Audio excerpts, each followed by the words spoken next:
Halo guys, bersama lagi di channel saya Dirangkum Film Official. Kali ini saya akan menceritakan seluruh alur cerita dari film yang rilis pada tahun 2012 yang berjudul Like Someone in Love. Film ini menceritakan tentang Akiko, seorang mahasiswa cantik yang tinggal di Tokyo, namun menyimpan rahasia yang tak diketahui oleh keluarga dan kekasihnya yang bernama Noriaki. Oke, nggak usah berlama-lama lagi, kita langsung saja ke ceritanya guys. Film dibuka dengan memperlihatkan bagaimana seorang wanita yang berdiam diri di sebuah kafe yang sedang berbicara bersama temannya. Wanita itu bernama Akiko. Akiko ini memang sedang mengalami sedikit masalah, di mana dia sebenarnya sudah sangat ingin putus bersama kasihnya yang bernama Noriaki. Karena kekasihnya itu sangat posesif. Jelas, siapa juga yang nyaman jika memiliki kasih yang sangat posesif. Tak lama kemudian, Akiko dihampiri seorang pria yang sudah lumayan berumur, di mana pria itu adalah bosnya yang bernama Hiroshi.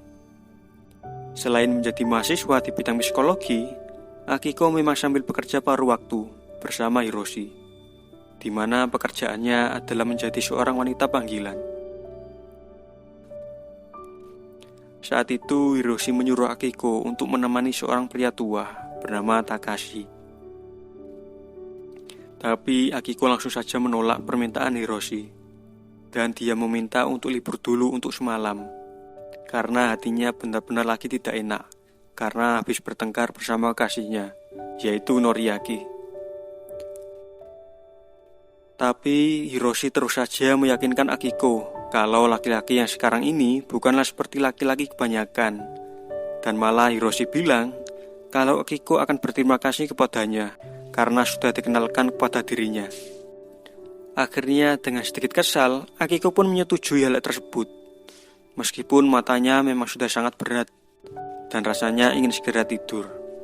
Ditambah lagi besok pun dia ada jam kuliah pagi. Lalu di perjalanan, Akiko coba melihat beberapa pesan di ponselnya yang seharian ini memang tak ia cek. Di sana hanya ada beberapa pesan dari neneknya, di mana neneknya sangat ingin bertemu dengan Akiko. Hari ini bahkan neneknya sudah berada di stasiun di kota di mana Akiko tinggal. Hubungan Akiko bersama keluarganya memang sangat tidak baik. Jadi sudah hampir 2 tahun ini Akiko pergi dari rumahnya. Pergi dengan rasa marah yang entah itu karena hal apa. Di pesan ponselnya ternyata neneknya sekarang sudah menunggu Akiko di depan stasiun dari jam 7 malam dan akan kembali pulang menggunakan kereta terakhir di jam 11 malam, di mana saat ini jam menunjukkan pukul 10 malam. Akhirnya Akiko pun menyuruh supir taksi itu untuk sebentar mengantarkan dirinya ke stasiun. Tapi ketika sudah sampai, Akiko tidaklah turun. Dia hanya menyuruh supir taksi itu untuk terus berputar-putar di sekitar stasiun itu. Di mana di sana Akiko melihat neneknya berdiri seorang diri sambil memperhatikan jalan sekitar. Barangkali Akiko akan datang. Tapi rasa marah yang mungkin masih Akiko rasakan membuat dia tak turun untuk menemui neneknya. Jadi dia memutuskan untuk pergi meninggalkan stasiun tersebut dan menuju lokasi di mana kliennya berada, yaitu yang bernama Takashi. Setelah perjalanan yang cukup memakan waktu, sekarang akhirnya Akiko sudah sampai dan berada di apartemen kakek Takashi, di mana di dalamnya terdapat begitu banyak buku. Terlihat memang kakek Takashi adalah seorang yang sangat pintar, dan melihat dari fisiknya yang sudah tua, sepertinya kakek Takashi memang seorang pensiunan yang menikmati masa tuanya untuk membaca buku atau sesekali mendengarkan lagu jazz, lalu akhirnya tertidur. Akiko dan kakek Takashi di sana mengobrol panjang lebar, membicarakan apapun yang bisa dibicarakan, sampai di mana obrolan harus terhenti karena Akiko merasa ingin buang air kecil. Lalu selagi Akiko di kamar mandi, kakek Takashi menyiapkan minuman di meja makan, lengkap dengan lilin yang ia taruh di antara gelas mereka berdua. Tak lupa untuk membuat suasana terlihat sedikit romantis, kakek Takashi pun menyalakan musik jazznya. Tapi kemudian sehabis dari kamar mandi, Akiko malah langsung masuk ke dalam kamar dan langsung tertidur di kasur kakek Takashi. Pelan-pelan ia menghampiri Akiko yang berada di kamarnya dan mengajak kakek Takashi untuk langsung saja bergabung bersama dirinya di kasur. Tapi kakek Takashi tak ingin hal itu.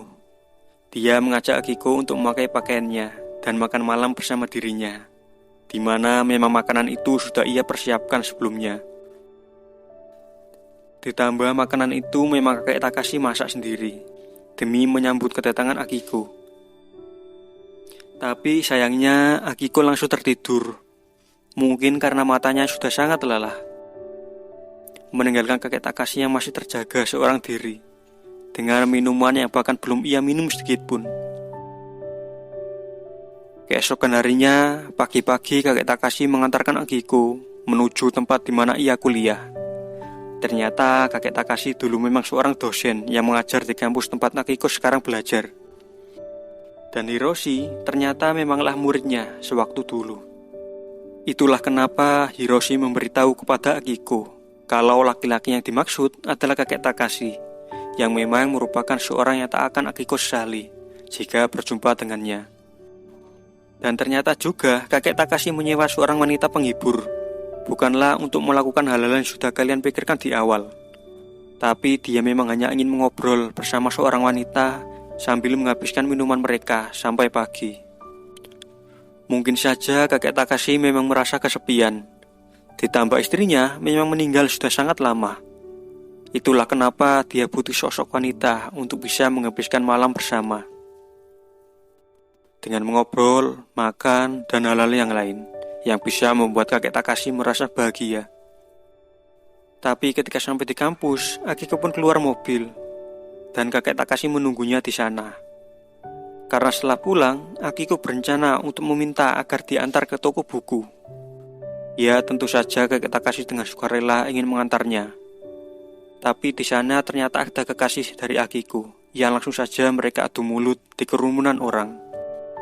Untung saja Akiko langsung masuk ke dalam kampus tepat saat setelah kekasihnya menampakkan diri. Noriaki memang sangat kesal terhadap Akiko. Ditambah semalam ini dia mendadak hilang kabar, bahkan ponselnya pun mati. Lalu setelah itu Noriaki pun menghampiri kakek Takashi, yang memang sebelumnya ia melihat kekasihnya keluar dari mobil kakek Takashi. Noriaki memang menyangka itu adalah ayah dari kekasihnya, karena beberapa hari yang lalu Akiko sempat bilang kalau akan ada ayahnya yang datang.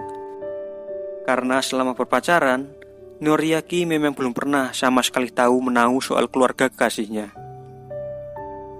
Noriaki sebenarnya sangat ingin menikahi Akiko, tapi Akiko seperti tak pernah memberi jalan untuk Noriaki bertemu dengan keluarganya. Akhirnya sekarang ia pun bisa langsung ngomong kepada ayahnya Akiko tentang maksud dirinya yang ingin segera menikahi putrinya. Tentu saja kakek Takashi yang di sini sekarang sedang berpura-pura menjadi ayah dari Akiko menasihati Noriaki. Katanya begini, pernikahan bukanlah bentuk akuisisi terhadap seseorang. Jika kamu saja sudah sangat posesif ketika masih berpacaran, maka mungkin pernikahan kamu dengan Akiko tidak akan membuat Akiko menjadi seperti apa yang kamu mau. Kamu harus mencintai Akiko seperti apa adanya saat ini. Mungkin kamu hanya akan mencintai cara kamu mencintai Akiko. Agak ribet memang untuk diartikan, tapi semoga saja kalian mengerti. Lalu tak lama kemudian Akiko pun kembali setelah selesai dari kuliahnya. Betapa kagetnya dia ketika melihat di dalam mobil ada kekasihnya bersama kakek Takashi, seorang pria tua yang menjadi kliennya sewaktu malam. Tapi untung saja kakek Takashi berhasil membuat keadaan menjadi cair, di mana Noriaki pun menyangka jika kakek Takashi adalah ayah dari kekasihnya. Mereka pun berjalan menuju ke toko buku. Di perjalanan, Akiko hanya berdiam diri di kursi belakang. Dia bingung harus berbicara apa. Situasi ini jadinya membuat dirinya takut sekaligus kebingungan. Dia takut jika kekasihnya tahu kakek Takashi itu siapa. Lalu sekarang mereka berada di sebuah bengkel, di mana itu adalah bengkel milik kekasihnya Akiko. Noriaki memang berniat memeriksa mobil dari kakek Takashi yang memang sudah mulai terasa tak enak ketika tadi di perjalanan. Mungkin hitung-hitung aja untuk mendapatkan hati dari ayah kekasihnya. Lalu tak lama kemudian, dari belakang ada seorang yang juga ingin membetulkan mobil di bengkel itu, di mana ternyata pengemudi mobil itu mengenal kakek Takashi. Ternyata pengemudi itu adalah salah satu muridnya kakek Takashi ketika ia menjadi dosen. Kini kakek Takashi dan Akiko sudah pergi dari bengkel tersebut, di mana sekarang Akiko merasa khawatir jika akhirnya kekasihnya tahu kalau kakek Takashi bukanlah ayahnya, melainkan seseorang yang justru menyiapkan dirinya untuk dihibur. Ditambah pengemudi yang baru datang tadi mengenali kakek Takashi, jadi kemungkinannya akan sangat besar jika pengemudi itu berbicara dengan kekasihnya, yaitu Noriaki. Setelah mengantarkan Akiko ke toko buku, kakek Takashi pun kembali pulang menuju apartemennya. Di sana ia membereskan selimut di kursi yang dimana itu yang ia pakai untuk tidur semalam. Jadi kakek Takashi memang tidak tidur bersama Akiko. Dia memilih untuk tidur sendiri di sofa yang berada di ruang tengah. Lalu beberapa saat kemudian ada seseorang yang menelpon yang ternyata itu adalah Akiko, di mana terlihat Akiko seperti meminta pertolongan dan menyuruh kakek Takashi untuk segera menjemputnya. Seketika kakek Takashi langsung beranjak pergi untuk menghampiri Akiko. Mendadak ia seperti merasa hidup kembali. Setelah sekian tahun ia merasa hidupnya seperti tak ada artinya. Kemudian setelah sampai, Akiko terus menutupi pipinya yang sebelah kiri karena akibat dia berkelahi dengan kasihnya.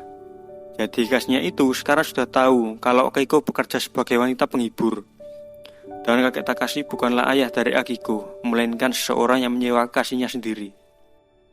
Kakek Takashi langsung membawa pulang ke apartemennya. Setelah sampai, kakek Takashi menyuruh Akiko untuk duduk, untuk menunggu sebentar, karena ia ingin pergi ke apotek untuk mencari obat untuk luka Akiko. Kakek Takashi seperti merasa khawatir terhadap Akiko. Ia merasa harus melindungi Akiko dari segala bentuk bahaya yang mengancam dirinya. Kini mereka berdua pun sudah berada di dalam apartemen, di mana sekarang kakek Takashi mengobati luka Akiko dengan penuh perhatian. Seperti seorang kekasih yang melihat pasangannya terluka. Jelas kakek Takashi mendadak jatuh cinta kembali di umurnya yang sudah tua ini. Ia merasakan perasaan yang ia rasakan seperti waktu muda. Tapi tak lama kemudian ada seseorang yang gedor-gedor pintu, di mana itu adalah kekasih dari Akiko. Apalagi ia sudah benar-benar dibohongi oleh mereka berdua. Kakek Takashi seperti kebingungan harus berbuat apa. Di sisi lain dia merasa dirinya terancam, tapi di sisi lain ia merasa harus melindungi Akiko, seorang wanita penghibur yang membuat dirinya jatuh cinta. Kemudian ketukan tak lagi terdengar.